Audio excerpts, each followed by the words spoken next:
अब हम करेंगे दशमलव वाले भाग। देखो दशमलव के भाग तीन प्रकार के होते हैं। पहला, जब भाज्य में तो दशमलव है लेकिन भाजक में नहीं है, ठीक है।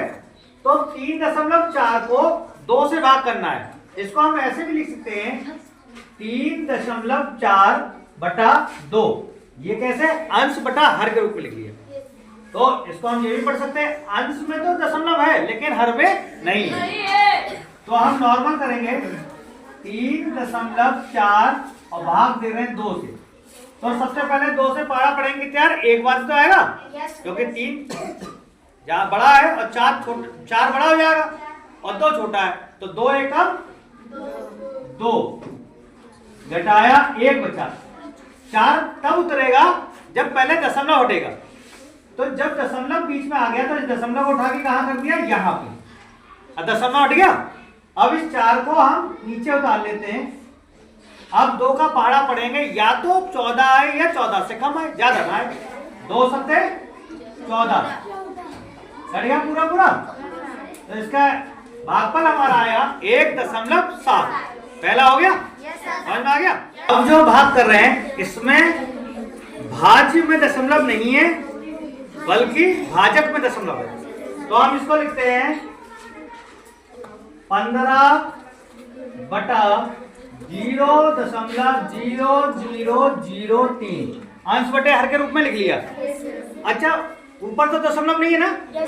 तो हम अंश में क्या करते हैं? आखिरी में दशमलव मान लेते हैं, ठीक है। कोई फर्क तो नहीं पड़ा। अब हर में दशमलव के बाद कितने अंक है? देखो 1 2 3 4। तो 1 2 3 4। अब ये बराबर हो गए ना? जैसे ही बराबर हो जाएंगे तो क्या करेंगे? हम दशमलव से दशमलव काट देंगे।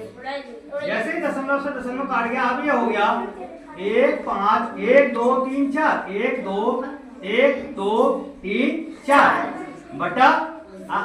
किसी संख्या के आगे अगर 0 लगे तो उसका कोई महत्व है नहीं है। तो हमने लिखा 3। अब 3 से हम सीधे सीधे भाग दे देंगे। 3 5 15 और 5 0 0 0 0। ये हो गया आपका आंसर।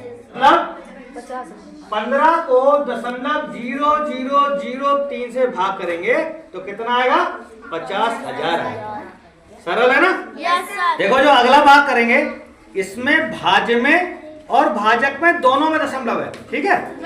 तो हम इसको सरल तरीके से करने के लिए क्या करते हैं? इसको अंश बटे हर के रूप में लिख लेते हैं। 1.25 बटा 0.5, ठीक है। जो अंश है उसमें दशमलव के बाद कितने अंक है? 2। और हर में दशमलव के बाद कितने अंक है? 1। तो हमारा सबसे पहले काम होगा अंश में और हर में दशमलव के बाद अंकों को बराबर करना। अब देखो 1 0 आपने बढ़ा दिया। अब ये बराबर हो गया कि नहीं? जहां पे भी कम ज्यादा हो वहां पे हम 0 बढ़ा लेंगे। अगर हर में कम होता तो अंश के बराबर कर लेते और अंश में कम होता तो हर के बराबर। अब दशमलव के बाद अंश में भी हो गए और दशमलव के बाद हर में भी हो गए, ठीक है। अब जैसे ही बराबर हो जाएंगे दशमलव से दशमलव काट देंगे। तो ये आ गया 125/50, ठीक है। अब 125 को 50 से हम भाग दे देंगे। 125 को 50 से भाग देंगे। 50 दूनी 100। 100 कितने बचे? 25।